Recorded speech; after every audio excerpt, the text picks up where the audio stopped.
Excellent. Excellent. Okay. Ladies and gentlemen, our program is about to begin. If you feel the need to get up and use the facilities, wherever the heck they are, that way, please keep in mind that if you step in front of the screen, everyone in the world will see you. You know how to press record, right? I'm getting ready to try. Okay. Is it this button right here? No. Oh, well. Sure, Wally. Yeah. I don't know this Okay. camera. Okay, thank you. Good. Yes. In 5, 4, 3, 2, 1. Good evening and welcome to WEBT. I'd like to thank everyone for coming to the introductory session of our WHCR EBT training. It's the emergency broadcasting. We're going to talk about a number of things today. I'm going to go through some of the policies, rules, and regulations that relate to how we operate. And in addition to that, I'm going to talk a little bit of background about how WHCR EBT came into being and what we do, the various communication platforms that we use. And then I'm going to turn it over to Wally, who's going to talk about safety procedures and something we call the incident command system, which is basically a structure for how we operate and communicate. It's a national, I think it's an international standard, in fact, that talks about the various units within our operation and how we interoperate with each other. Excuse me. Yes. Thank you. So let me begin by handing out this handout here, if you could pass that around. You don't have to read it now, I'm just going to talk through it in kind of a highlight affair. You don't need to know all the details about all these different agencies, but just know that these are the various agencies that regulate some of the activities that we actually participate in, beginning with the FCC, which is the Federal Communications Commission. The FCC, if we can back up one slide there. Yeah, the FCC regulates all interstate and international communications, radio, television, wire, satellite, cable, throughout the entire country and District of Columbia, U.S. territories. It's an independent agency overseen by the Congress. So they regulate things like the radio station, WHCR is regulated by the FCC, have to abide by certain rules and regulations. We have handheld radios that we use that are licensed by the FCC, and how we communicate with them is licensed or regulated by the FCC. So they're an important regulated body that we have to pay attention to. If we mess up with them, they can pull your license. Okay. FEMA, you all have heard about the Federal Emergency Management Agency. Their mission is to support our citizens and first responders to ensure that as a nation we work together to build, sustain, and improve our capability to prepare for, protect against, respond to, recover from, and mitigate all hazards. FEMA is not really a team in and of itself as much as it is a management team that pulls together resources, federal partners, state, tribal, local officials in the private sector, nonprofit. It's kind of the organizing glue when there's an emergency that directs activities. Another agency that we are careful to follow along is the New York State Division of Homeland Security and Emergency Services. As you see, this was created in 2010. 4 offices include counterterrorism, emergency management, fire prevention and control, and interoperable and emergency communications. Again, much like FEMA, they provide leadership and coordination to support efforts for others to prevent, protect against, and prepare for, respond, recover from terrorism and other man-made natural disasters, threats, fires, and other emergencies. This is a local agency that you all have probably heard of, OEM, New York City Office of Emergency Management. Established in 1996, it plans and prepares for emergencies here in the city, educates the public about preparedness, coordinates emergency response and recovery, and collects and disseminates emergency information. OEM again maintains a disciplined unit of emergency management personnel, including responders, planners, watch commanders, administrative and support staff, to identify and respond to various hazards. City University of New York, of course, that's where we are. We operate under their auspices. You guys are probably familiar with the system. Their some 24 campuses around the city that include 269,000 degree students and 247,000 adult and continuing professional education students.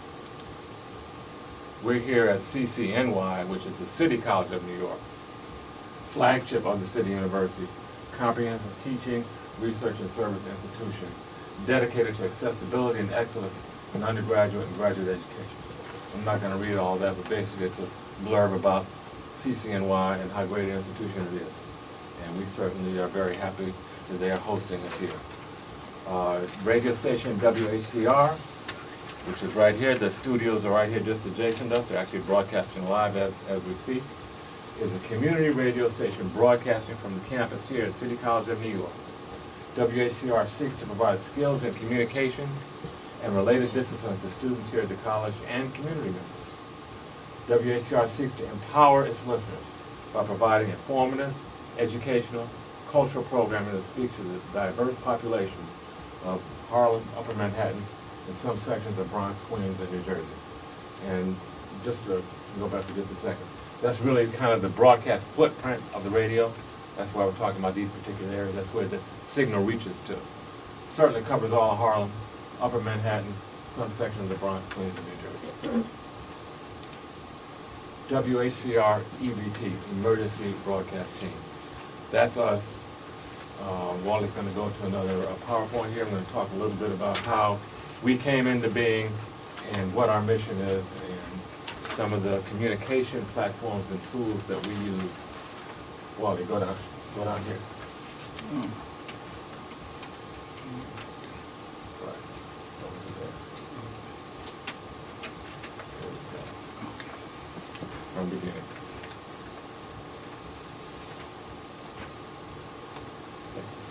Okay, so we are the WHCR Emergency Broadcast Team. We sometimes refer to ourselves as WEBT. Wally. WEBT was created in the aftermath of Superstorm Sandy. At the time, we identified that there were critical communication failures. A lot of folks couldn't talk to each other. Cell phone services was down. And WHCR in particular, we had to go, the radio station had to go on autopilot because people couldn't get in to actually run their programs. So we realized that we were missing an opportunity to be able to broadcast out into the community what was going on, what the status of the storm was, any emergency information, safety information, et cetera, et cetera. So we realized that that was an opportunity, that we had an opportunity to utilize our technology resources and people networks to create a Harlem-based communications platform. So we assembled a team, interdisciplinary team, and by that we mean folks who do a whole lot of different things. 30 or so volunteers under the incident command structure. That's the ICS organizing structure that I mentioned earlier.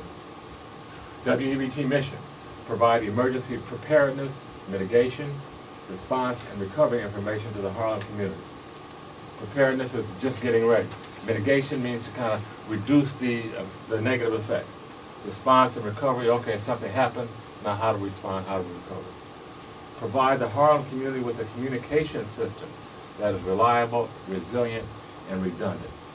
We wanted to come up with something that would work when some of the mainstream communication systems went down. The cell phone service goes down, what do? We have a way to communicate.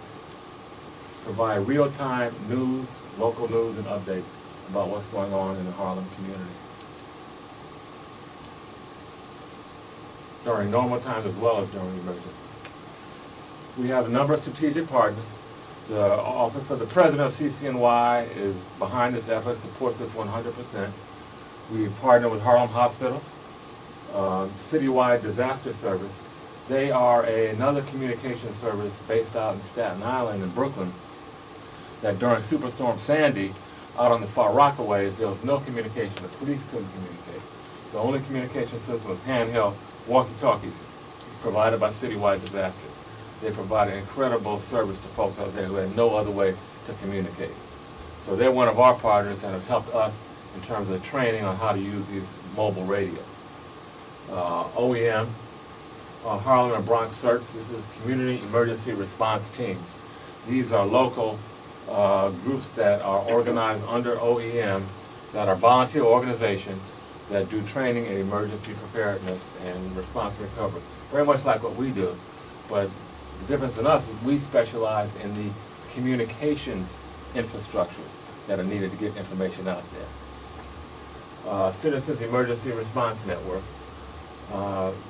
We work with New York City Housing Authority. This is the Bronx South District Council of Presidents, Manhattan North District Council of Presidents, and the Federal Aid Resident Association. These are various resident associations that cover Harlem and Upper Manhattan and the South Bronx that we work with and have been working with for a number of years. Digital Divide Partners, they're one of our technology partners, as is Streaming University. Streaming University works with actually taking a lot of the material that we record and streaming it out over the internet so that it's accessible to everyone. The overview of what we do. We host emergency communications hub right here that connects the Harlem community with information resources. We utilize redundant and alternative communication networks and platforms that connect with the community. We partner with local constituent groups and stakeholders, like the list I just mentioned, to create the Harlem Emergency Broadcast Network. This is really, if you can go to the next slide, Wally, this is really our reaching out into the community to the various community institutions on the ground and creating relationships. Houses of worship, public schools, private schools, alternative media outlets, government agencies. These are all the different folks on the ground that we work to connect with and make a relationship to both collect information and to feed information out to. We call that our Harlem Emergency Broadcast Network. That's our network out in the community. We operate an Emergency Operations Center here. We call it our EOC, Emergency Operations Center. And what we do in times of emergency is we deploy equipment right here in this room, which involves a number of computers and two-way radios and different communication facilities that allow us to communicate emergency information from right here in this room. We also utilize a WACR FM, and we're able to, in the event of a real emergency or catastrophe, to actually take over the station. By that I mean they commit all of their broadcast time to talking about the emergency preparedness, and how to respond to the emergency. So we work hand in glove with the radio station in that regard. This is kind of the hub. So just to go through, Wally, if you can go down the list, these are all the various communication tools that we have at our disposal. We have, of course, the radio station that I just mentioned. We have a text messaging platform, which I'm going to talk about in a little more detail, that allows us to send a text blast to folks out that have joined our group.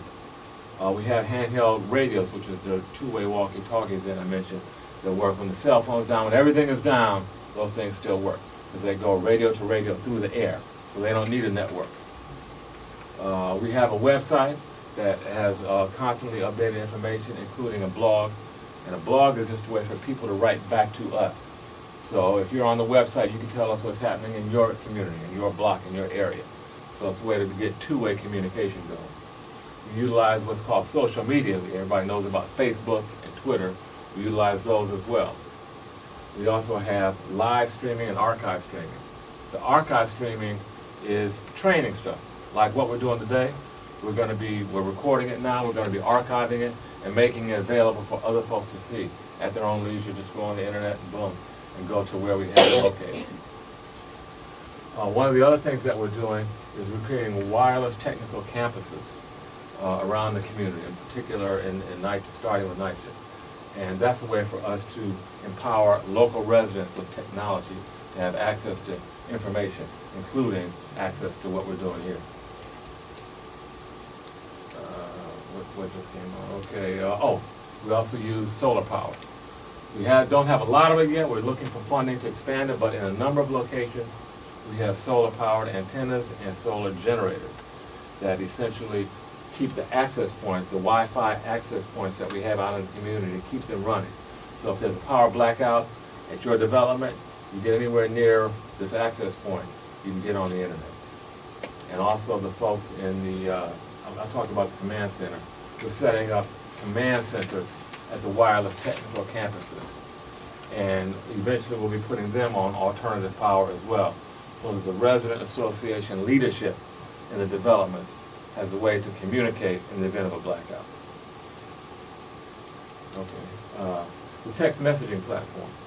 This is essentially a platform that allows people to subscribe. Well, I'm going to ask all of you before you leave today to subscribe to text at WHCR-EBT, that's the message, and send it to 23559. When you do that, you automatically will join our group, and we're able to send you text blasts about what's going on. So the text number is 23559. What you put in there, your message is at WHCR-EBT. It's that simple. You'll get a confirmation back that says, thank you, you've joined the WHCR-EBT group. So that allows us to send you alerts. And we can do that. We go in there and we just send one alert and it goes to everybody. So we're able to create smaller subgroups, and this is something that we'll be doing as we go down the road. So we can create a group, say, just for resident association leaders. We want to send the leadership a particular message about what they need to do, etc. We can do that. We want to send something just to the houses of worship. We can create a group just for the houses of worship, etc. So it's really a powerful tool that we're just really starting to use. But and you guys might know, a lot of times when you can't get cell phone service, the text still works. The text will go through places where the cell phone doesn't work. So it's a really important tool. The handheld radios. Is there one here, Wally? Is there one right behind you? Back there? No. Sorry, okay. Oh, here it is. This is what they look like. It's a handheld radio. And again, during Superstorm Sandy and some of the other disasters, often this is the only thing that works. It's really simple to operate. You press and talk. There's certain protocols about how you should talk on it, because again, it's FCC regulated, so you can't get on there and just talk crazy. And there's certain ways that you should sign on and sign off, but it's not rocket science. It's relatively straightforward. So these are something that we want to put in the hands, again, of leadership in community institutions around the Harlem community, so they can be in touch with us and get the latest updated information so they can talk to their people about what's going on. Reliable, again, they go radio to radio. They don't need a network. They don't use a cell phone towers or anything. Right now, our footprint grows from 96th Street, Upper Manhattan, river to river. So that's our reach with these radios. 96 to Top of Manhattan. So 96th Street is the bottom. to 215. Yeah.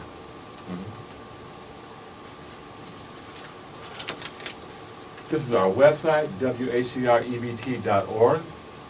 Feel free to go there and look around and see what's going on. Basically, we have a number of features. We talk about our mission.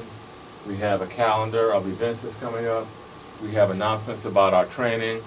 Wally, if you can kind of go through. We have a Twitter feed on there, so even though we might send something out on Twitter, you don't get it, you can see it on the website. We have links to radio broadcast channels that New York City uses to broadcast emergency information. You can go right there from the website. We have a map to the evacuation center, which is located here on campus. We have other emergency service links to services.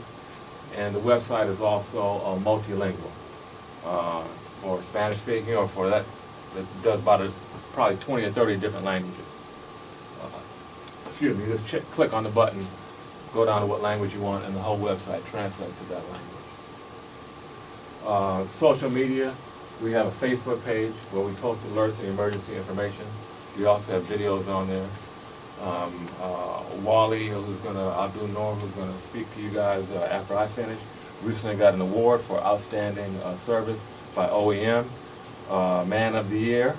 And there's a video with him getting the award and giving an acceptance speech on Facebook as well as on our website. You might want to check that out when you get a chance. But the Facebook, again, is a way to communicate. There was an incident, this is going back a couple of years, but there was an incident in New Zealand where again, all the cell phone service went out, no landline service. And for some reason, the Facebook was still working. And the emergency responders were able to use Facebook to talk back and forth about what was going on. So the whole point of this is you never know what's going to work, what's not going to work in an emergency. So you want to have as many different ways to communicate with folks as you can. So that's really the whole underlying rationale of what we're doing here. So these are just the different communication tools that we have. Video streaming, I mentioned before. This is something that we do both on a live and an archive basis. Archive means it's on the internet, you can go there, we'll show you where to go.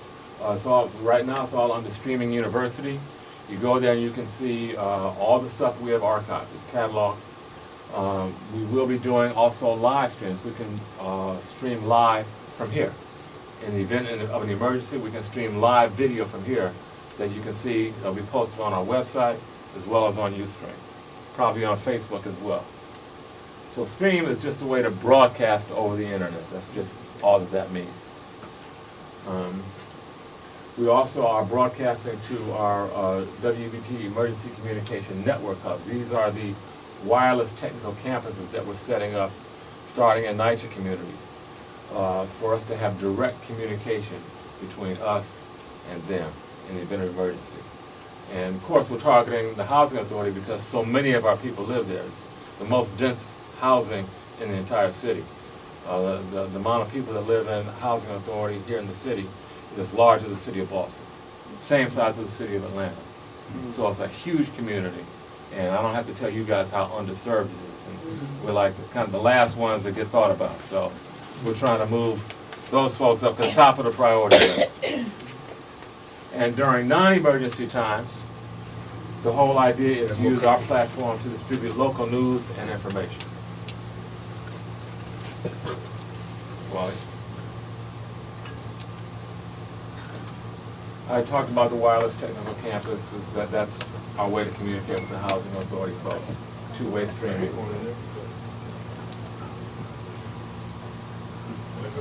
So, we need your support. You're here, so you're interested. We want you guys to hang out for the next 6 weeks, take the entire course. We want you to join the WEBT text alert group that I mentioned. We're committed to bringing news and information to the community during non-emergency times as well. So after you finish your course, don't wait for a disaster, don't wait for a snowstorm, don't wait for the next nor'easter. There's a lot of stuff we've got going on. There's a lot of ways that you can communicate and participate with us to keep our folks informed about what's going on in our communities. So now I'm going to turn it over to Wally, who's going to talk about public safety and the incident command system. Thank you. I'll take just a minute. I just want to expand a little bit on what Stuart was saying, as we really want you to be part of the team. We don't want you to feel like this is the team and you're outside. What we're really trying to do is to train everyone here to be part of the team. And you'll see in some of this training that it's, what would I say, it's kind of professional stuff. And we want you to feel like you're part of it and to participate in the activities that we have, whether they're just exercises or actual deployments. We need your help. We need, because you can't, if you have 30 people, let's say the Red Cross says, you only get like 3 or 4% of the amount of people that you have to come out when you need them. And that's the Red Cross. So, and you know about us. I don't have to talk about us. So, even though we may have 30 plus people, when an emergency comes, we don't have a lot of people here. And so, what we're trying to do is actually recruit, to be honest. Okay. As being part of the team, you will start to be around equipment and situations that you probably have never been around. And so you always hear of safety first, so we're starting out with safety.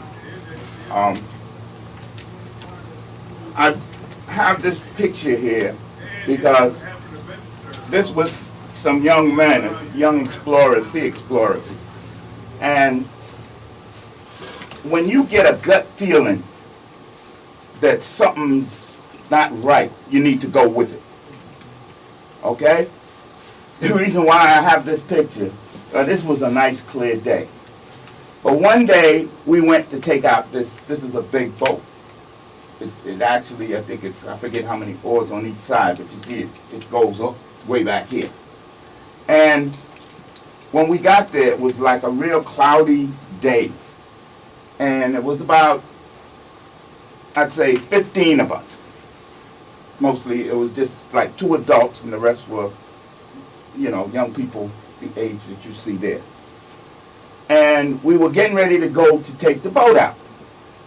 And half of them said, "Hey man, that don't look too cool out there." And the other half of us, because I was on the other side, said, "Ah, y'all chicken, we're going." So we went. The half that stayed, they stayed on the pier.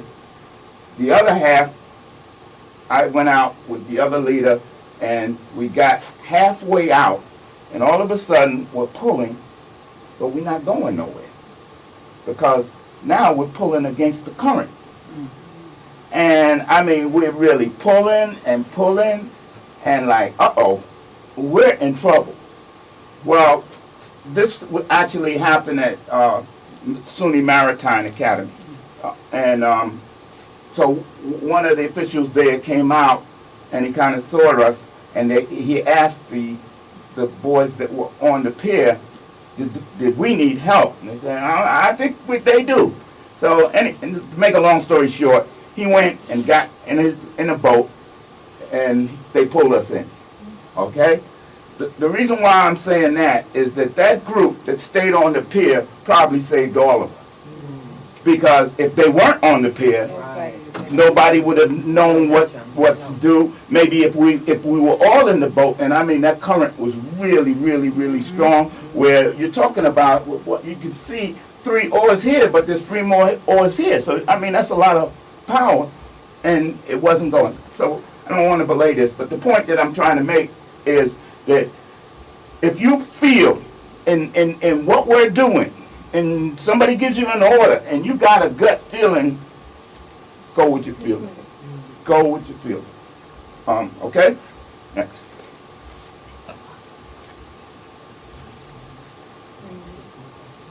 Okay.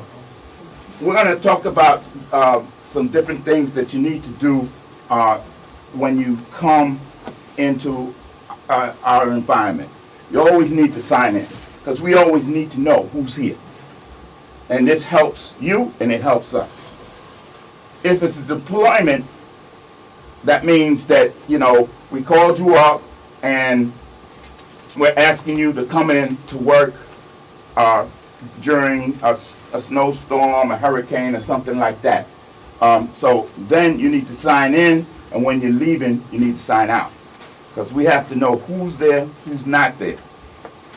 Upon arrival, immediately report to the command post. So you need to, when you come to a place, you need to go directly to the command post, the site manager, the incident commander. Don't just come and hang around. That's not a good thing. Always let someone in authority know when stepping away. You gotta go to the bathroom, or you're tired, you want to take a walk, whatever you want to do. Let somebody know I'm leaving, and then let them know how long you expect to be gone, so that if something happens to you out there, and we say, well, they said they'd be back in a half an hour, and it's now an hour, we better go check and see what's happening. Immediately report any sickness or any injury. If you get injured or you see somebody else get injured, don't try to hide it. It needs to be reported immediately. If you're in an area that's either kind of, you feel a little dangerous, you don't feel comfortable, take somebody with you. Buddy system. Okay?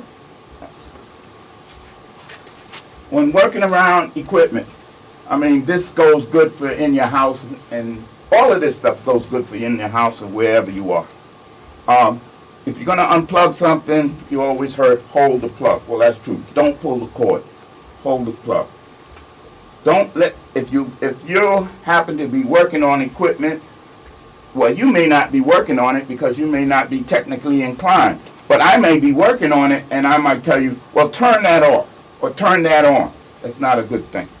So the point being that you know from now on that someone else shouldn't be turning it on and off for somebody else. You say, no, I'm not turning it on and off. You come from up there and come down here and turn it on yourself. That's very important. One time I was working in a place, and this was not 12 volts. This was 440 volts. And I got it confused with whether to turn it on or turn it off. And it's only God's will that that person didn't fry, because I had it on when it was supposed to be off. So I don't care what the distance is that you got to come down off a ladder or the person has to go. Let them do their own on and off. This way they know what it is. And tag it. If you're working on a live circuit, tag it. And if you see a tag on the circuit, don't turn it on. Hold the plug, do not. Okay, a lot of times we get an extension cord that only has 2 prongs, but now we have a plug that has 3 prongs. So it's very common that people will cut off that 3rd prong in the middle. Everybody know the one I'm talking about, right? Do I have to show? Anybody don't know what I'm talking about? Okay. That's not a good thing, because that 3rd prong is keeping this part of the equipment, the chassis part of the equipment, from getting a charge on it. It's very possible that you can cut off that prong and then you touch this and get a shock. So you don't cut off that 3rd prong. Do not work on equipment when you're tired or sleepy. That speaks for itself. Do not work on equipment alone. In other words, you shouldn't be, a person shouldn't be involved in inside of high-powered equipment like the equipment that runs the station and all that. There should be someone else around. It shouldn't be here by itself. Something happens, they by themselves, that's the end of that. Know where the main power switches are located. So this is something else that we have to make sure that when you are in a place and you're assigned to a place, you know where these things are. Okay, right? On ladders, make sure naturally that the ladder is fully leveled and that side pieces are fully down. Test each step before putting your full weight on the next rung. Keep 3 parts of your body on the ladder. That means 2 feet and 1 arm, or 2 arms and 1 foot. At least 3 parts of your body should be touching the ladder. Do not stand on the top rung of the ladder. Don't, you know, I got to get up there. The ladder's only this tall. No, that doesn't work. Actually, you shouldn't even go past the 2nd one from the top. Okay? Do not reach on a ladder. Of course, there's a lot more that can be said for these different things, but this is all we have for now. Okay, next. Electric shock. The most dangerous shock that you can get is from hand to hand. That means you got shocked here and you're touching something here and the current is going through your body, through your heart. It doesn't take a lot to take you out of here in that situation. I mean, if you get shocked and it goes down through your leg or from here to here, you can handle that. But from hand to hand, you can't really handle a lot of that. So keep that in mind. So keeping that in mind, for a person working on electrical equipment, keep one hand in the pocket. That way, the other hand won't have a chance to touch anything. Don't stand in water while working with electricity, because water is a very good conductor. When coming up on an unconscious person, first thing you want to do is look and see what the situation is. Try to get a sense of what happened here. Okay? Now, if you see that the person is across on a live electrical circuit, or you have an indication that the circuit is still live on the person, do not touch the person. You have to either shut down the power. If you don't know where the power is, or you can't get to the power, then you got to get that person off of that, off of the electricity. But you got to use something that's not metal, that's not conductive in electricity. So you need like a wooden chair. Like in here, you would use something like this bench or something like that. If you have on a belt, maybe you can, use your belt.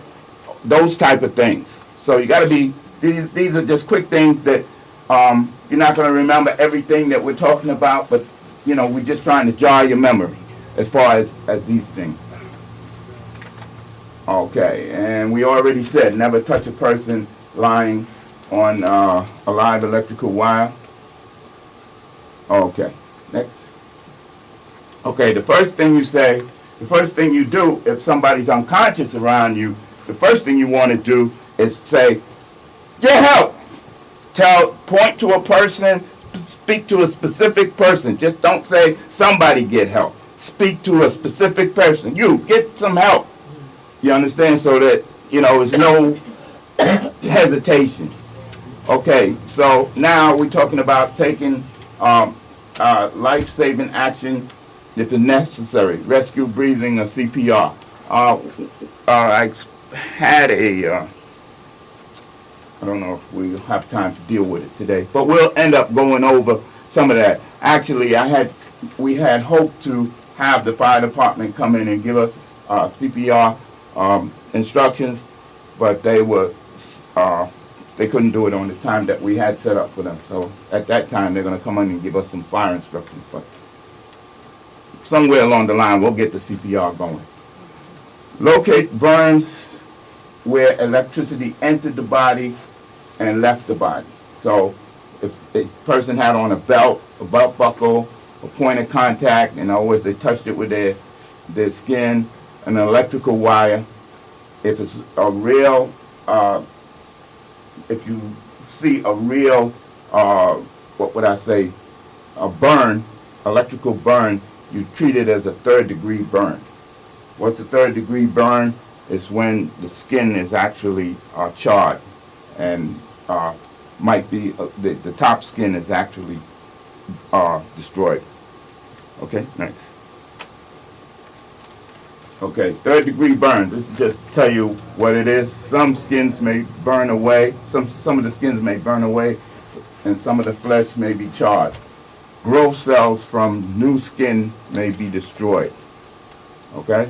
That means when you see a person that has third-degree burns, a lot of times it never heals because the growth cells that normally heal back, they destroy.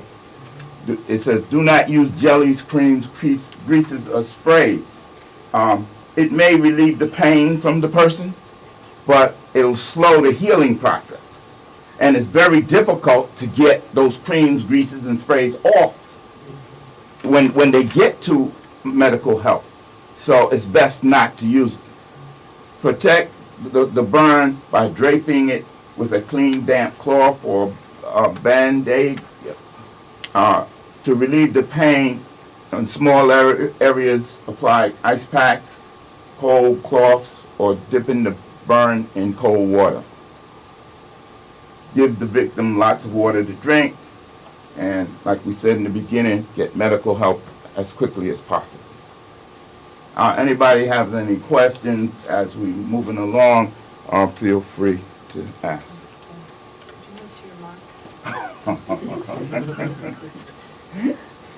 Okay.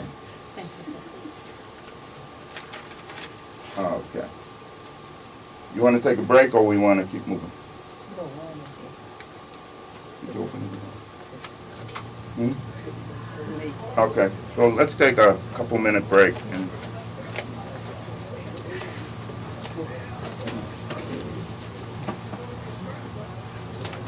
We'd like to be sure that everyone signs in, please, so that we have your most recent contact information.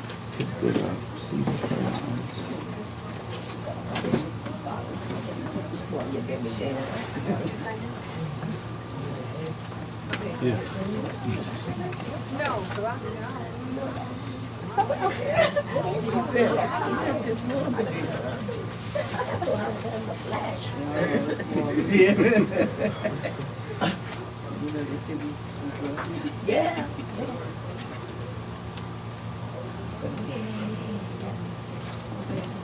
I'm just stepping out there. It's a little chilly. A little air coming in. Oh, please.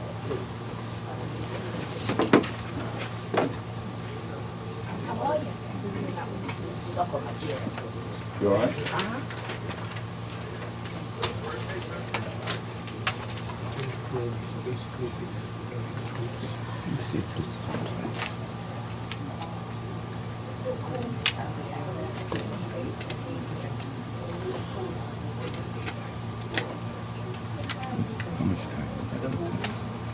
Quarter to 8.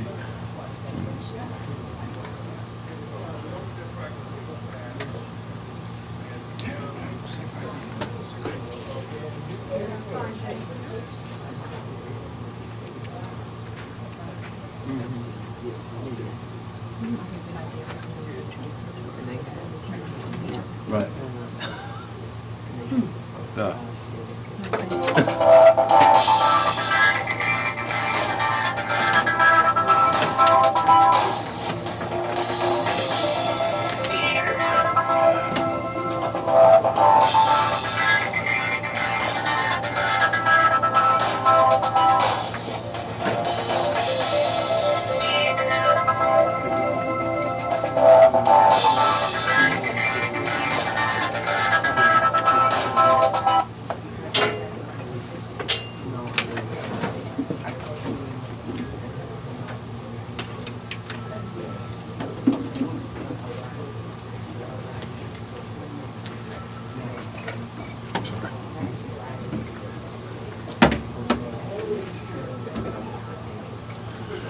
Well, when you start back up, why don't we introduce all the team members and ask everybody to also introduce themselves? We should have done that earlier, or they just reminded me.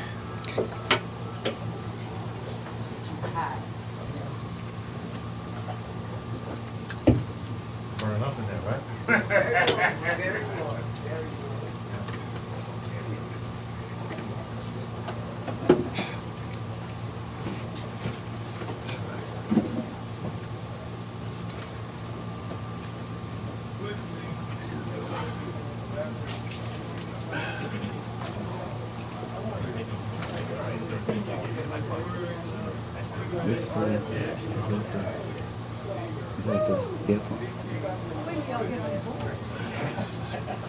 Try and see. Are you on?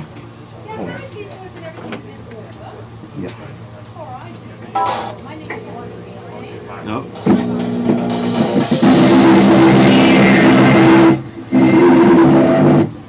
No, ma'am, I do not, but my daughter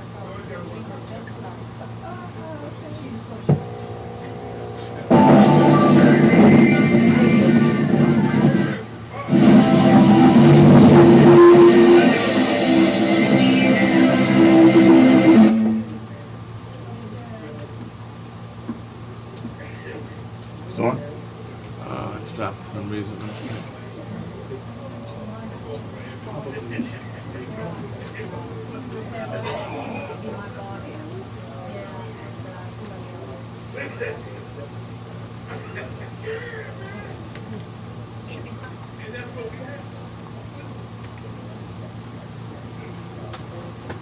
Okay, has everyone signed in? You get 2 demerits and no cookie next meeting. Of course, you're not getting any cookies this time either, but hey. That's the rough.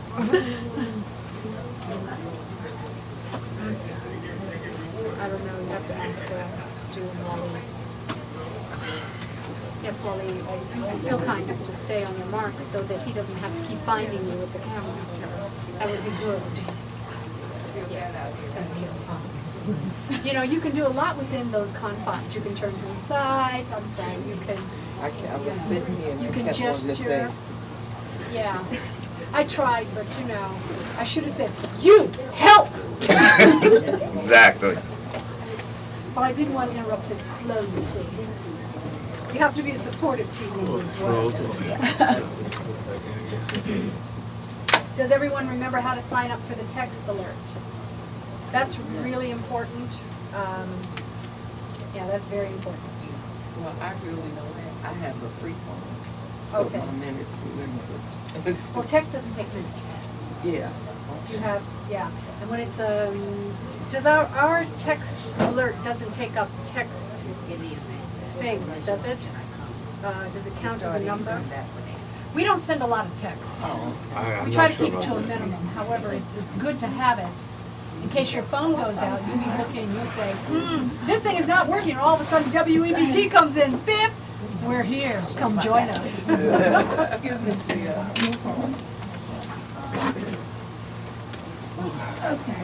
Yes, The sir. information that you're using this week, do we get a handout with it? Well, actually, what we're going to do after this class is over is send an email, a newsletter actually, that'll have a link to these files. So if you do not have an opportunity to take copious notes, just know that we've got you covered.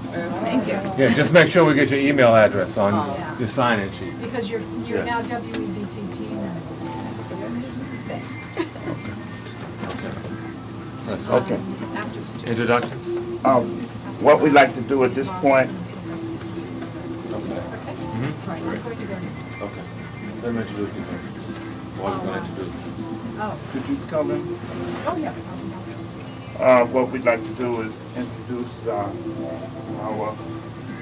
team members that are present, and then we'd like you to introduce yourselves. Then we'll continue on. This is our leader. Is this an interrogation? Nice to kind of, right? Bob Hello, Ponce. everybody. How are you doing? Thank you for coming. Thank you for joining us. Most of your faces I've seen at least once before. I hope to see you at least more than once during the course of the next few weeks. We hope that you will learn some very, very interesting things. And over the last year, we've been able to come a great way in terms of putting together a team that could answer the needs of Harlem in a time of crisis. That team is getting better, and thanks to your help, it's getting even better than that. Thank you. That's all. That's my story, and I'm sticking to it. Thank you very much. Excuse me, where's the microphone? Bob Ponce. Thanks. Yes. Now you gotta do it again. No. You! Okay, so my name is WALI ABDUL.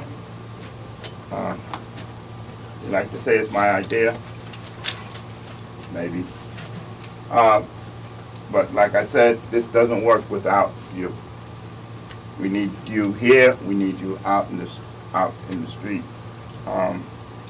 Right now, like I mentioned earlier, we trying to develop our team in-house. The in-house team, when they're not in-house, will be part of the people in the street. And so we want everybody to be as well trained as they can get and just help us to move forward. Next person is this is the technical genius around here.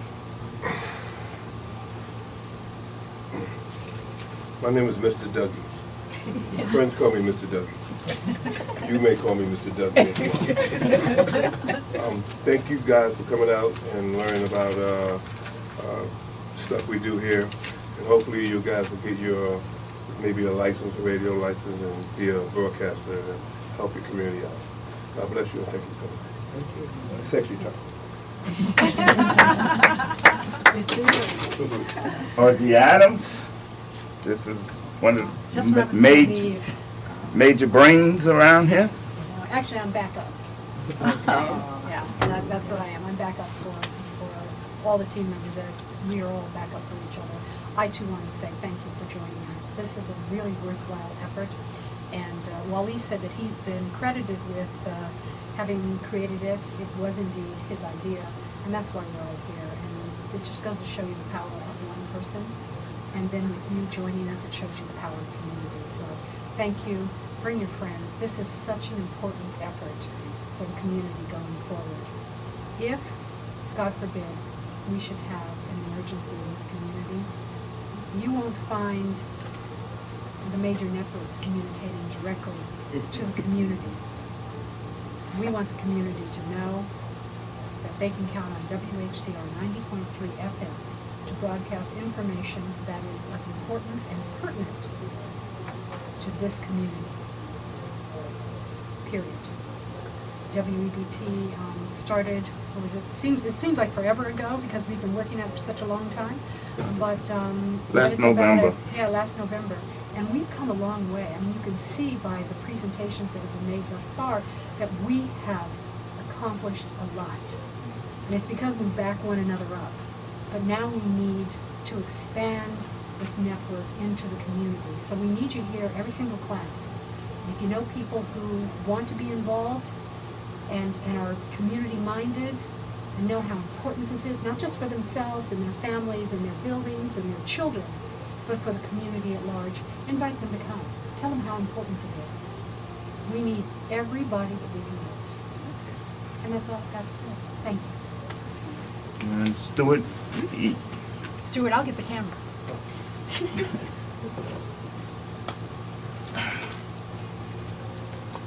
one of our major administrators. Hello again, I'm Stuart Reed. I don't really have a lot to say. I'm the logistics section chief here at WEBT, and that puts me in charge of resources, both people and equipment, and having it in the right place at the right time when we need it. I've got a lot of help with that. One of the reasons that I'm so involved is that I have going back to my early career, a history of working in alternative media.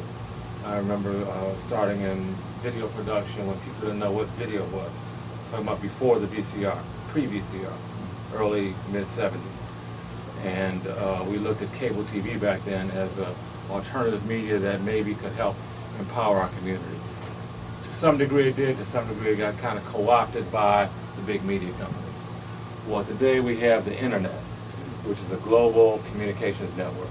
And we've got all kind of digital tools now that are accessible even to those with the most modest of income.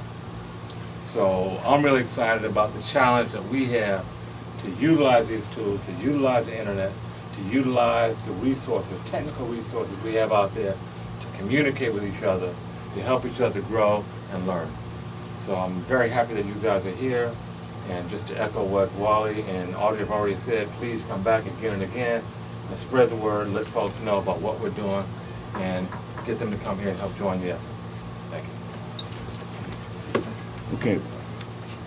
I found the CD. Is anybody else from the team? I found the video from the team. I hope it works.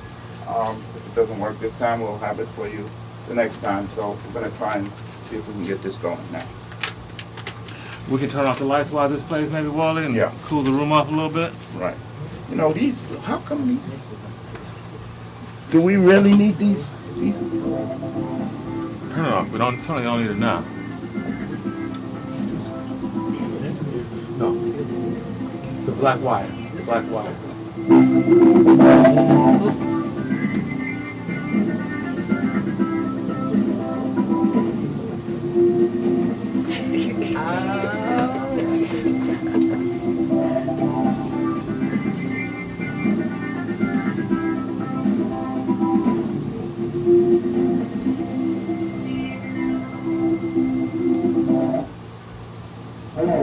Thank you for joining the Lyrics Team Life-Saving NOIR team.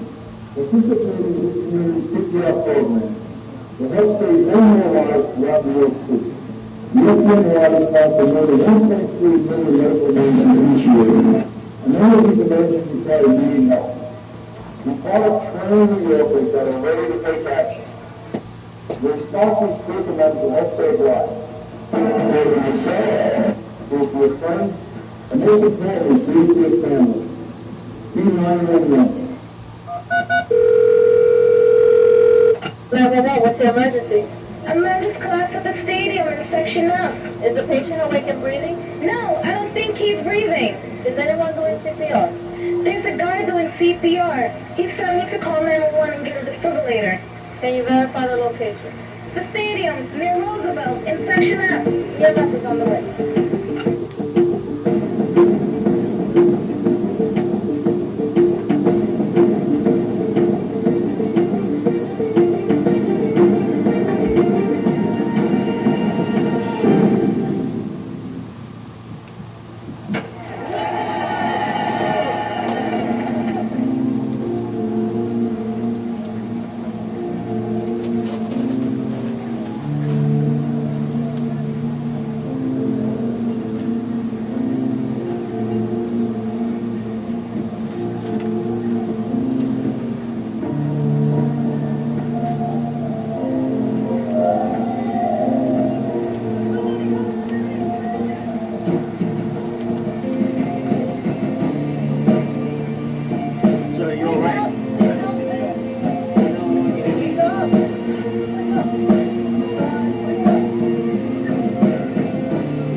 An emergency can occur anywhere at any time.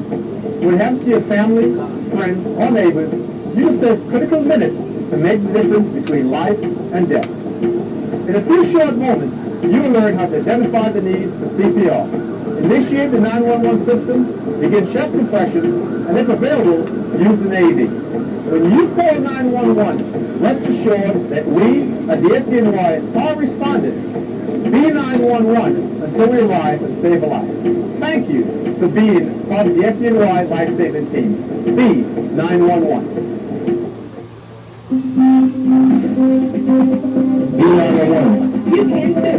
Be 911. You just have to practice a little bit, have confidence in yourself, be 911, and you can save a life too. Be 911. Each year, several thousand New Yorkers will experience cardiac arrest.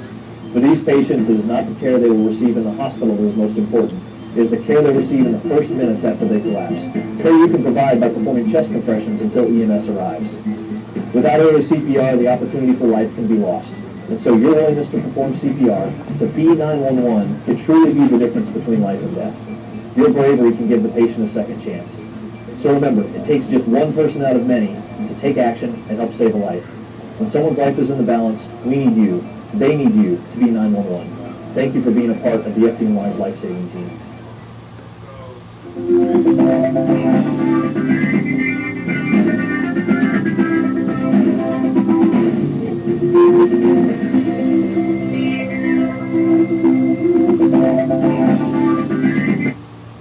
Hello, and thank you for joining the New York City life-saving 911 team. Participating in this community CPR program. So we see the whole thing The more? life-saving On the 911 chapters. throughout New York City. The FDNY responds to nearly 1.3 million medical emergencies each year.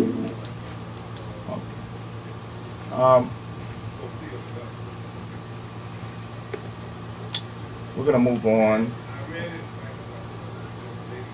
We're going to move on because this is a little bit longer than I thought it was.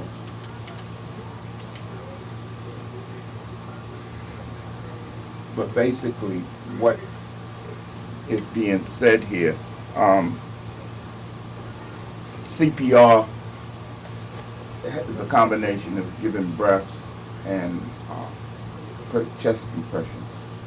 And what they have found out is that most people, even though they have taken the course and even certified, when it comes to knowing how many breaths and switching back and forth, they really are doing more harm than good, because you got to do it correctly. And if you don't do it correctly, now you're doing more harm than good. So they have come to the conclusion that it's just best to just do chest compressions. Forget about the breathing. That also helps because, you know, a lot of people don't want to help because they don't want to breathe. You know, they always say, well, use something to go between you and the person, but who's walking around with that in their pocket? You know, so they find that just doing chest compression is the way they want to go. What I'll do is take out the pieces that actually show what that is. Remove the story. We don't need the whole story, and we'll get back to that. Okay. And before we go, the last thing that I wanted to mention is that everybody should have a flashlight. Every place that you go, in the middle of the day, in the middle of the night, you need to get a flashlight and keep it with you at all times. Okay, I find that it comes very, very handy for just simple things, but in an emergency, this is one of the main things that you really, really need. Okay? Okay, so now you heard us talk about the Incident Command System. Incident Command System is a standardized approach to incident management. It enables or coordinates response among various jurisdictions and agencies. It establishes common processes for planning and managing resources, allows for the integration of facilities, equipment, personnel, procedures, and communications operating within the common organizational structure. What all this is saying is that when you have a big catastrophe, you have many different agencies, jurisdictions, organizations, people coming from all over. And so everybody has their own language where they operate. Whether it's an organization, you have their own little code. Whether it's a business, you have your own little code. So the Incident Command System gets everyone to drop their personal code and everybody work with this system. The Incident Command System can work as big as a global disaster, such as some of these big oil spills like in the Gulf. The Incident Command System was used there with bringing in facilities from all over. The tsunamis in Far East, where you have all these hundreds of thousands of people losing their lives and their homes and everything. The Incident Command System coordinates that. Then the Incident Command System can come down to just me and you using the Incident Command System. Okay, next. The Incident Command System was developed in the 1970s following a series of catastrophic fires in California. Property damage ran into the millions and many people died or were injured. Personnel assigned to determine the causes of these disasters studied case histories and discovered that the response problems could really be attributed to lack of resources or failure of tactics. So what was the problem? Next. In response to attacks on 9/11, the President issued the following Homeland Security Presidential Directive. HSPD 5 identifies the steps for improving the coordination in response to incidents.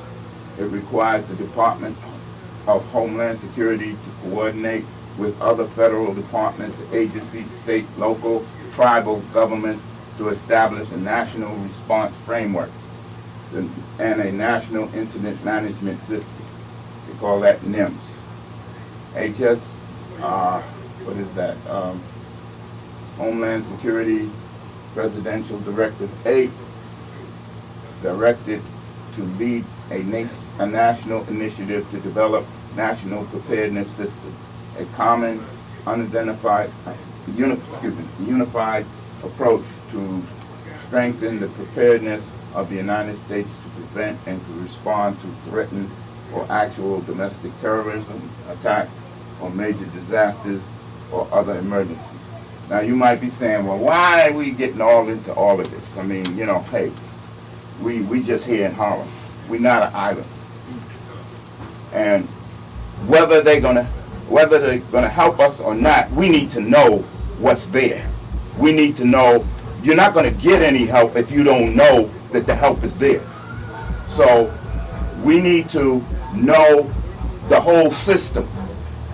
And especially as being communicators, a lot of information will be coming in, and if you don't have any idea of what they're talking about, the information is going to get lost here, which will not be able to help anybody. So we have to understand this whole communication, emergency communication system from top to bottom in order for us to really be helpful. National Incident Management System provides a systematic, proactive approach to guide departments and agencies at all levels of government, non-government organizations, and the private sector to work seamlessly to prevent, protect against, respond to, recover from, mitigate the effects of incidents regardless of the cause, the size, the location, the complexity, in order to reduce loss of life and property. Now, doesn't it sound like what he said? So now you can see where we're starting to get our stuff from. And you're starting to see where everybody's starting to get their stuff from. If you turn around and you kind of, once you start looking, learn what you see here, when you see the fire trucks go by, you see some of the same stuff. You see the police go by, you see some of the same stuff. You're watching the TV and you see National Guard, see some of the same stuff. You go to the Red Cross, you see some of the same stuff. So it's so that everybody can work together. Because, you know, once a situation really gets out of hand, in order for you to basically mitigate the problem, you have to be part of the solution, like we mentioned coming in, and not part of the problem. Okay. Okay, I'm not going to read all of this stuff, but all of this is the framework for which the policies and structure is made up. The framework identifies key response principles, roles, structure that organize national response. It describes how community, state, federal government, and private sector and non-governmental partners apply these principles for a coordinated, effective national response. Okay, next. NIMS is much more than just the incident command system or an organizational chart. NIMS is a consistent, nationwide, systematic approach that includes the following components. I want to go back to what I was saying, why are we getting all into this? I know in Sandy and Trina, all these different situations, part of the problem that had been expressed was that a lot of resources never got into our community. And, you know, if you stop and you kind of think, even I heard people say that the Red Cross just like threw stuff in our communities while they went to the other communities and really distributed it and that type of thing. Now you stop and you think, if you know that there's a system set up in this community, a response system set up in this community, and over in this community, there's nothing. Are you going to send your people over there where they don't know what they're going into, or are you going to send it to the place where there's a response system that you can work with? So what we're trying to do here is saying, okay, now you don't have that excuse. You understand? We have a system here, and so we want what's coming our way to come our way. All right? Preparedness, communication and information management, resource management, command and management, ongoing management, and maintenance. These are the principles that this whole system of NIMS and the national FR are set up for. These are the principles: preparedness, communications, and information management, resource management, command and management, ongoing management, and maintenance. We are interested in these two, pretty much: communications and command and management. The reason why we're interested in that, you will see that in the big picture of things, communications comes in under logistics. So if we were working with the city, then our hierarchy would be the logistics. But the way we function within ourselves, we function as the whole system. In other words, we have all the parts within our system. I don't know if you get what I'm saying. All right? Anybody didn't understand that? Okay. After action reports from ineffective incident responses find that response problems are far more likely to result from inadequate management than from any other single cause. Weaknesses in incident management are often due to lack of accountability, including unclear chains of command and supervision, poor communication due to both inefficient uses of available communication systems and conflicting codes and terminology, lack of orderly, systematic planning process, no common, flexible, pre-designed management structure that enable commanders to delegate responsibilities and manage workloads efficiently, no pre-defined methods to integrate inter-agency requirements into management structures and planning processes effectively. Using ICF enables us to avoid these weaknesses in all types of incident response. So these are the causes. When they said that lack of resources and tactics was not the problem, these were the problems. Okay, next. Without ICS, incident responses typically lack accountability because of unclear, did we just do this? Have poor communications due to both inefficient uses of communication systems, conflicting codes, use unsystematic planning processes and fail to reach objectives, are unable to efficiently integrate responders into standard organizational structures and roles. It's kind of the same thing. Just, next. Next. It is next. That is it. That was before. That's next. Okay. When is ICS used? ICS can be used in any type of incident, including a planned event. So things like the Olympics, presidential inauguration, all those big things where you have a lot of people, you can use it.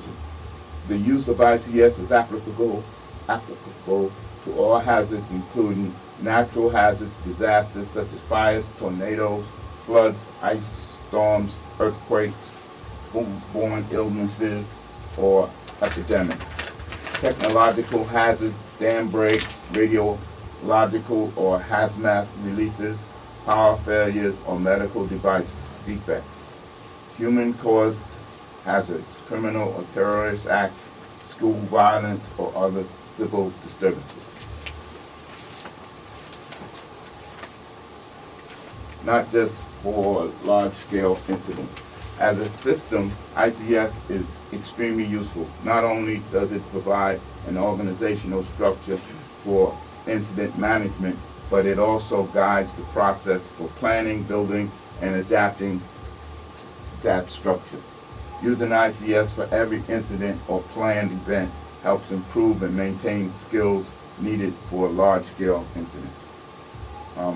Just going back to that, we have been deploying for these storms, and just by deploying for the storms, it helped us to see where our weaknesses were and where our strengths were. So, and that's why you're here. Okay. Incident ICS features and principles. Standardization, common terminology, command, establishment of and transfer of command, chain of command and unity of command, planning organizational structure, management by objectives, incident action plan, modular organization, manageable span of control. We'll talk about each of those.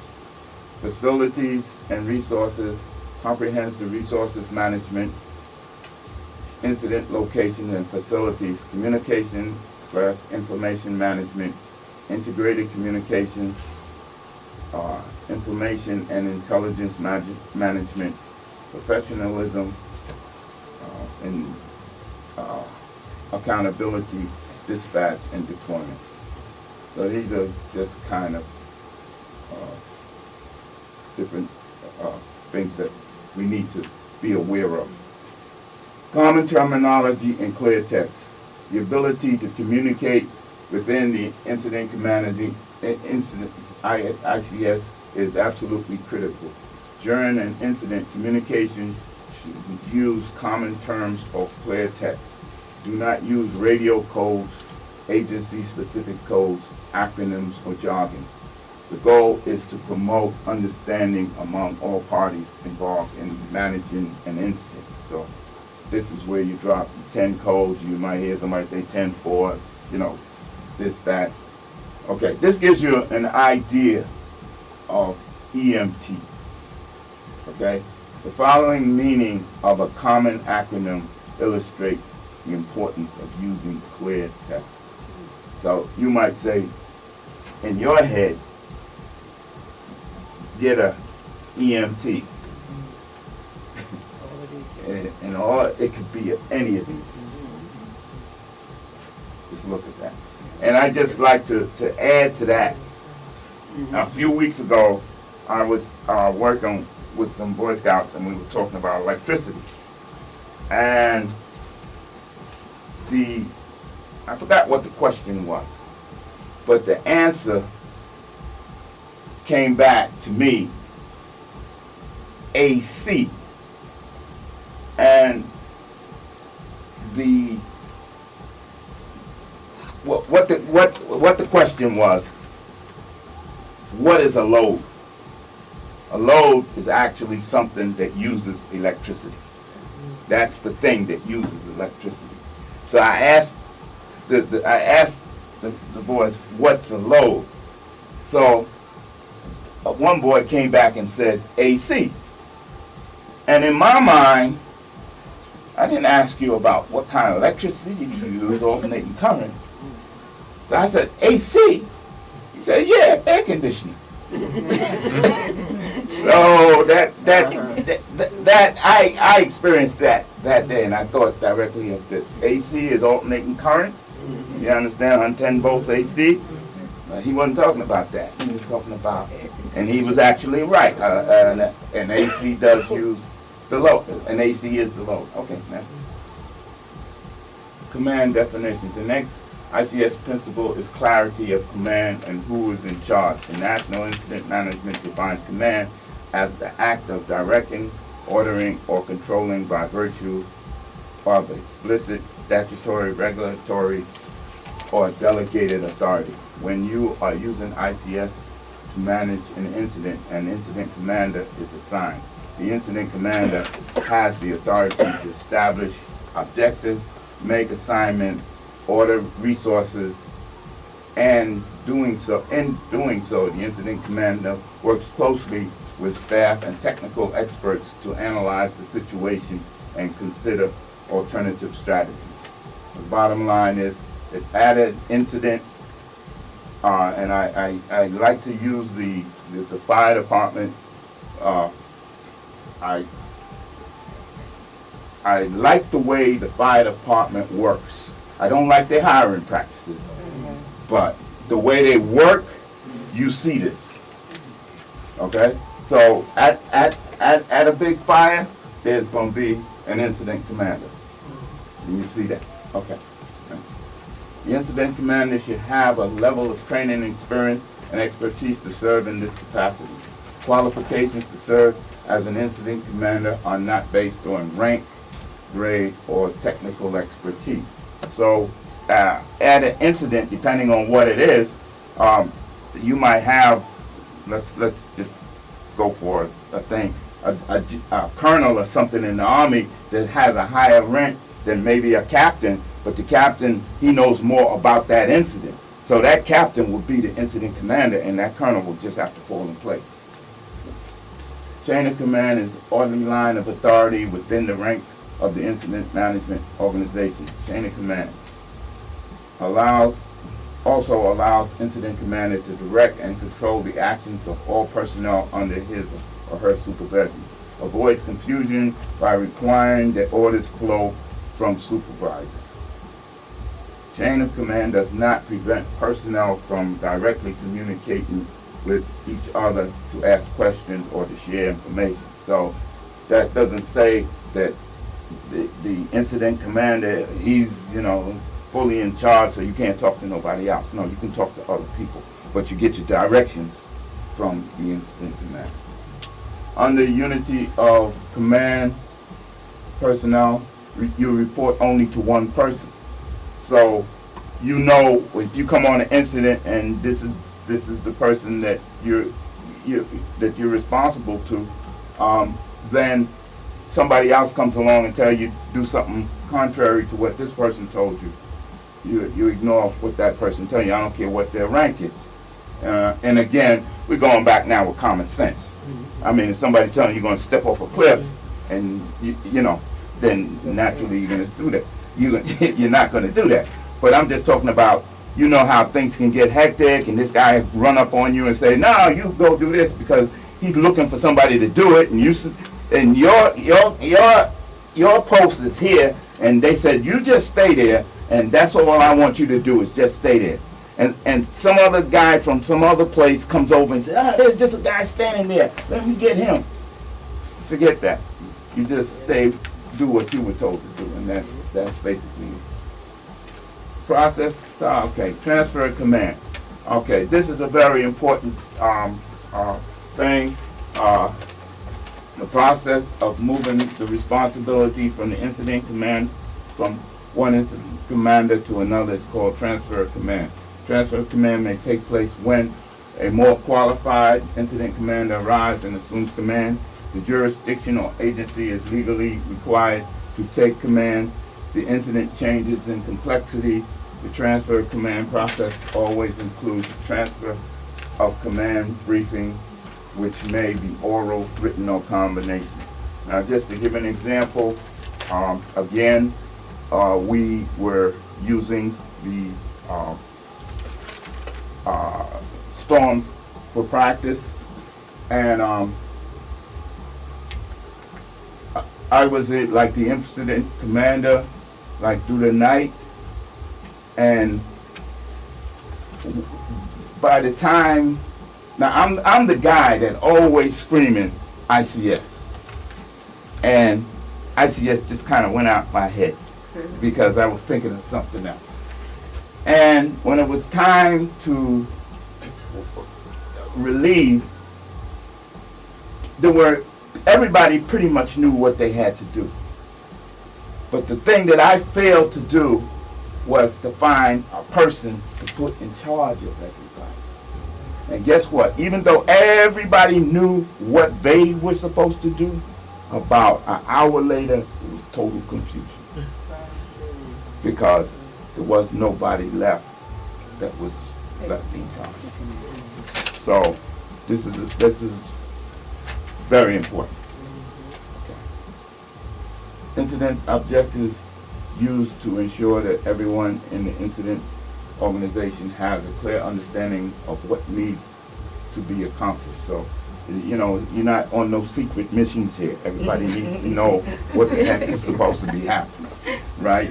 And the first thing we're looking at is life safety. That's the first thing. So, I mean, people do make mistakes. So let's say the person that's in charge is their head is here. You understand? I mean, you know, you have the right to say, don't you think we're supposed to be dealing with life before we deal with property? You understand? So this is why it's good that everybody in here kind of get a grasp of what this is all about, because guess what? It's not so far-fetched that you might be the incident commander, or that you may be in charge, you may be on a subway, and nobody else knows what to do. And this is something that you're the only one with the flashlight. Okay? Okay. And okay. Every incident must have an action plan. So when we go into an incident, yeah. It's not reality. I'm just boring you guys. No, it's not. But you know I've done this. Yeah. Yeah. Every incident must have an incident action plan. Specify the incident objective, states the activities to be completed, covers specific time frames called operational periods, maybe oral or written. Hazardous materials, incidents which require written incident plan. Incident action plan specifies the incident activities, assigns responsibilities, identifies needs, resources, and specify communication protocol. So, in other words, when we're going to let's say we have a deployment for whatever it is, there has to be a plan. We're not just here. There has to be a plan, and whether it's verbal or whether it's written, that we have to have that plan. Next. The ICS organization is unique, but easy to understand. There's no correlation between ICS organization and the administrative structure of any single agency or jurisdiction. This is deliberate because confusion over different positions and titles and organizational structures have been a significant stumbling block in effective incident management in the past. For example, someone who serves as the director every day may not hold that title when deployed under an ICS structure. Okay. Modular organizational structure. Develops in a top-down modular fashion based on the size and complexity. Is determined based on the incident objectives and resource requirements. Only those functions or positions necessary for a particular incident are filled. Expands, contracts in a flexible manner when needed. Separate functional elements may be established. Requires that each element have a person in charge. So what this is basically saying, there's no, even though you'll see not today, but the next session, we're going to break down the different sections of the ICS. You may not need all of those sections. And so you don't use all of those sections. You only use what you need. Okay? And that's it. And then maybe you all of a sudden you may need to expand, and then that's when you bring in the other sections.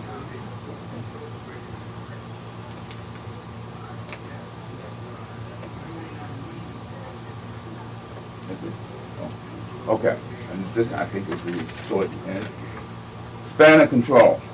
the type of incident, nature of the task, hazard and safety factors, and distance between personnel and resources all influence span of control considerations. Effective span of control on incidents may vary from 3 to 7, and the ratio of 1 supervisor to 5 subordinates is recommended. Span of control means the amount of people that you can supervise at one time. You understand? There's no sense having 25 people screaming at you, asking you different questions that you say I'm in charge of 25 people. What they're saying is 5 people that you need to supervise. That's the max. The maximum is, let's say, 7.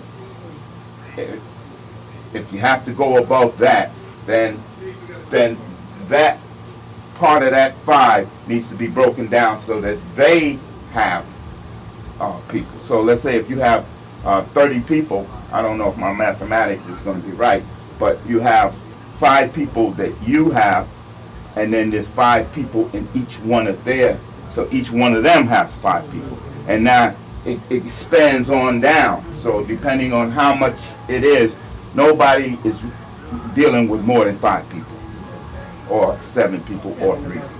And it depends, like it says,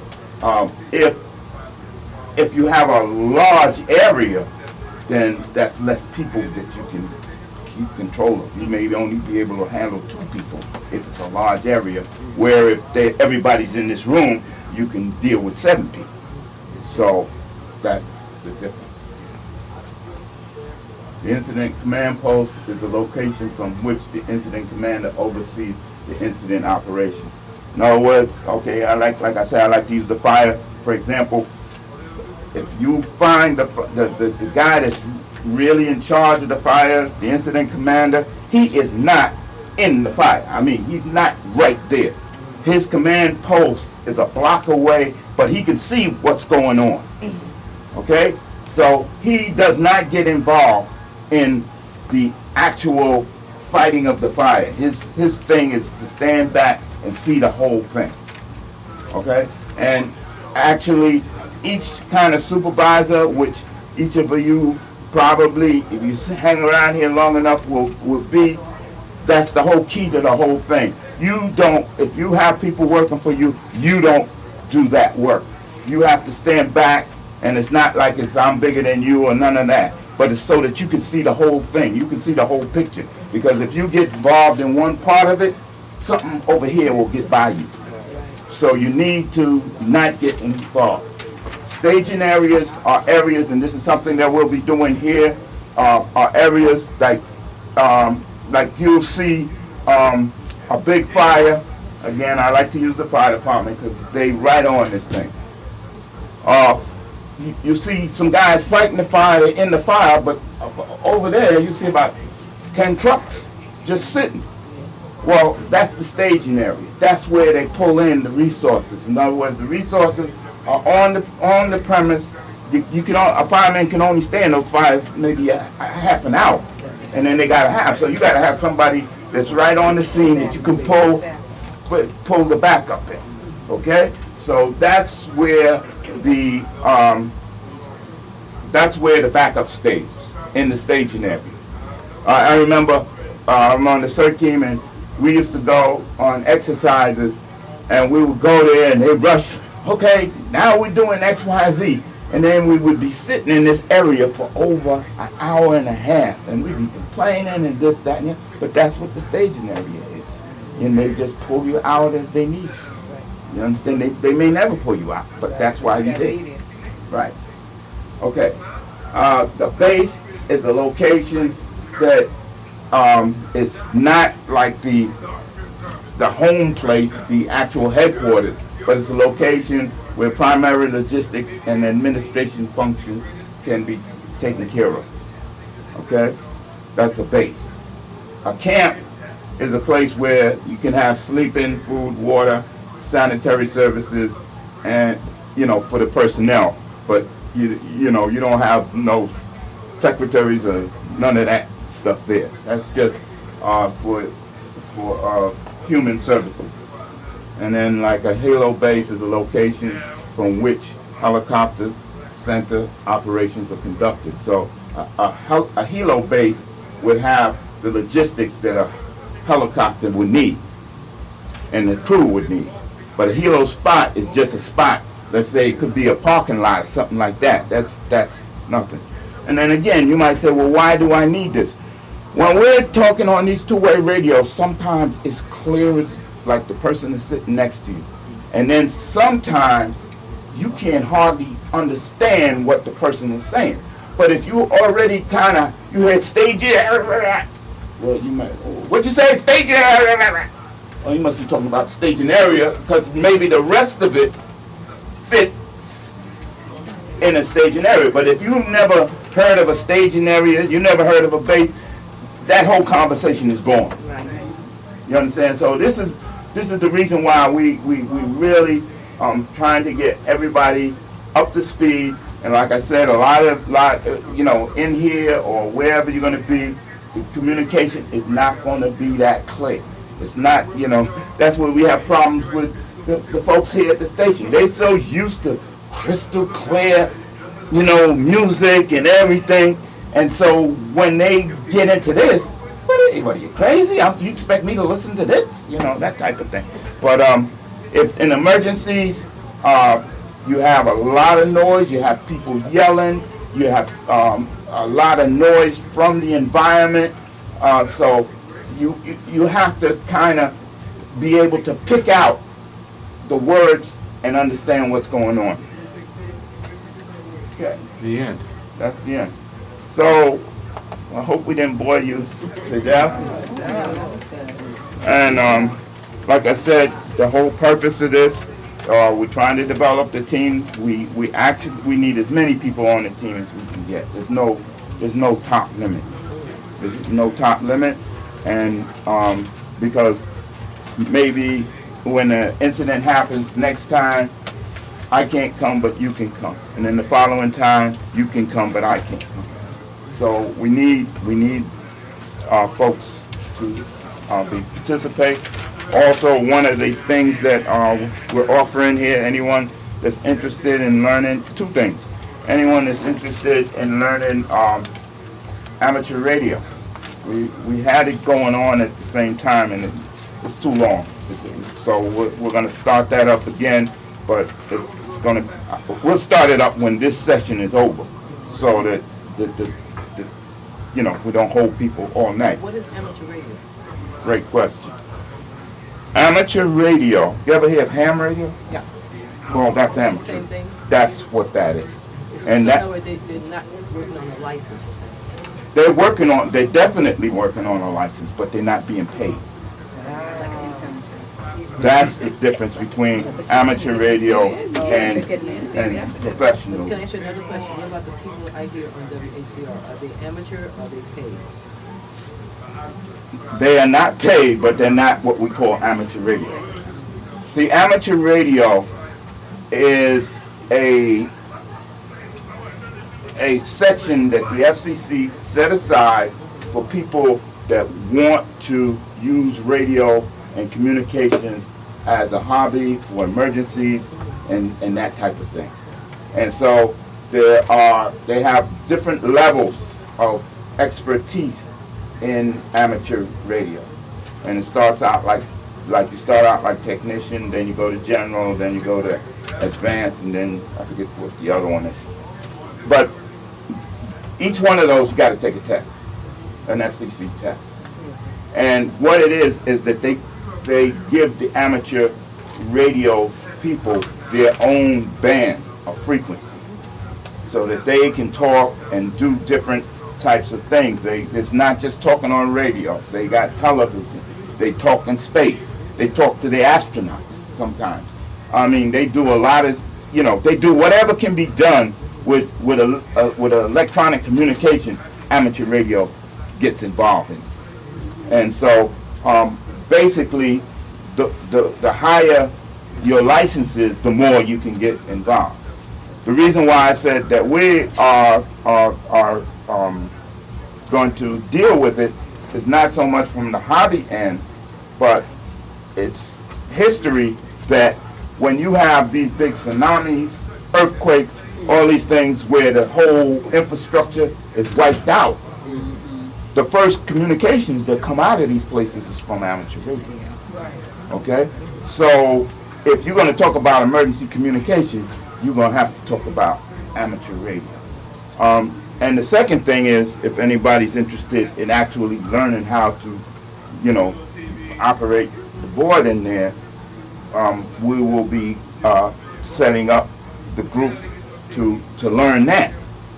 And the purpose for that is because, again, like I said, when we have a deployment, the regular DJs and folks that are in there, they don't come in, and so we gotta be able to handle this whole thing, and so it's a big job, and so this is where the training will come in. Another question.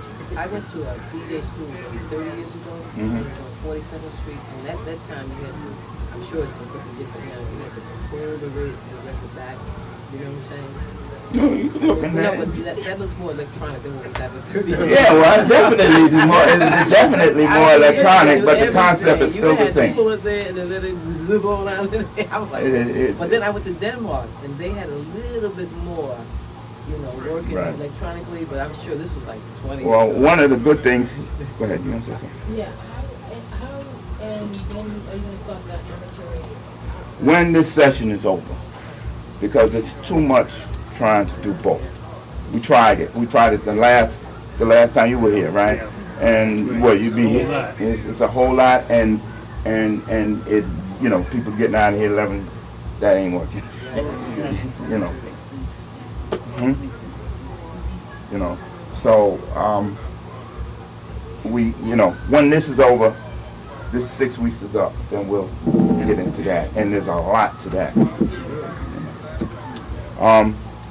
So those are the two things, the amateur radio and over there, anyone interested, they need to leave their name, because that we may not have to wait until this is over, because the general manager said that when they have slots that are not being used, where they're just playing music, we could use that for training. So. Is that a separate list, or is it on the same list, or a separate list? What, you want a paper? Yeah. Oh, but I hadn't done it in years. I just don't remember any aspect of it. Listen, if I don't do it for 3 weeks, 3 weeks ago I don't remember. So you That's talking about years. That's what I'm saying. Come on, give me a 25 break. years, I don't Well, you remember want to see what nothing. others they can leave, and what the next class is? Yes. Okay. I used to You have got the list? Operation Import. What's the, hold on. This is for people interested in the radio and the board. The next class is for next Tuesday or next Saturday. I'm not sure what the... Not this coming Saturday. This coming Saturday is the same thing. A repeat of this class. Repeat So of what this. we do, every Tuesday and Saturday, we got the same class. So going into next week, so if you missed it, yeah. So next week, if you missed Tuesday, come that, right. Yeah. Right. So this class. We'll be talking about public information office.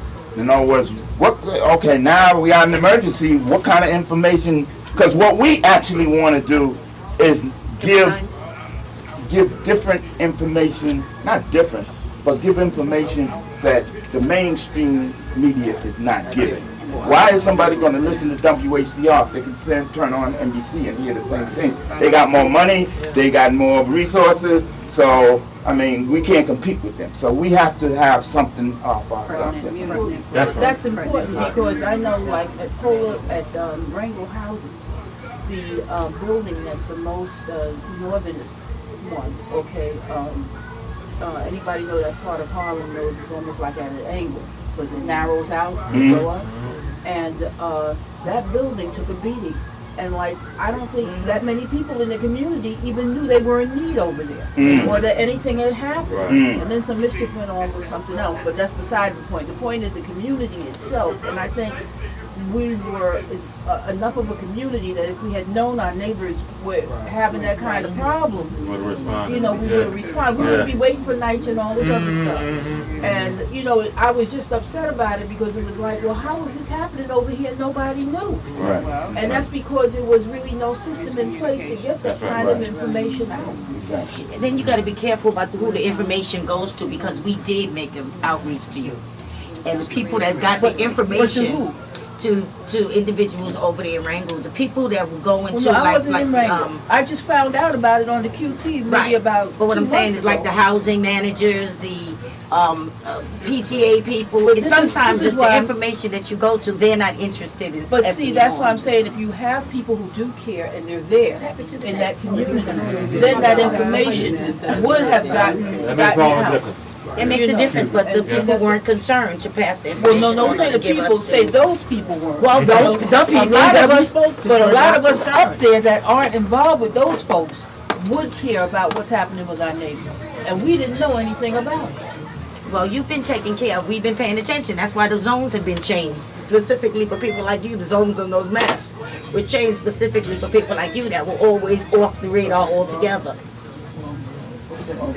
So, you see that the public information, so how you put this information together. In other words, now, you send us the information, now we gotta coordinate it and get it together, and how do you get it out? So that's what the public information officer does. And the information, who's it go to? And maybe all information that comes in is not supposed to go out. You don't, Exactly. you understand? You got, so you have to be trained in what we're doing. Okay, so next week, I think we're starting public information. We're gonna finish up with ICS and radios. We have, Stu mentioned CDS and the people that were talking with Rockaway. Well, one of the guys that was in the office and dealing with Rockaway, he's coming up here to teach us radio. So that's next week. Okay. Here's Bob. Maybe he has something. I just want to say before everybody leaves, we want to take a class picture in front of our WHCR sign. So as soon as Wally says it's ready, we just want to line everybody up. Everybody go around up. Not gonna happen. Not gonna happen. No, we get out the way. Get out of the way. Yeah. Thank you.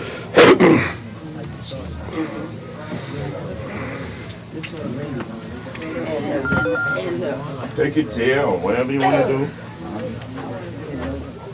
I got it. You taking a picture, Bob? I don't need the chair. You don't need the chair?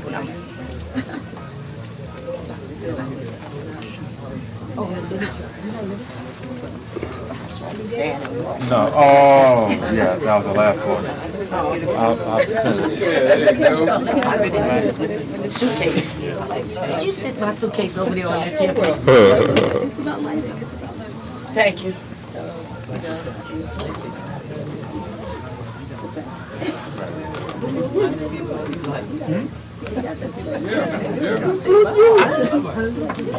Good job. You all join us in the picture?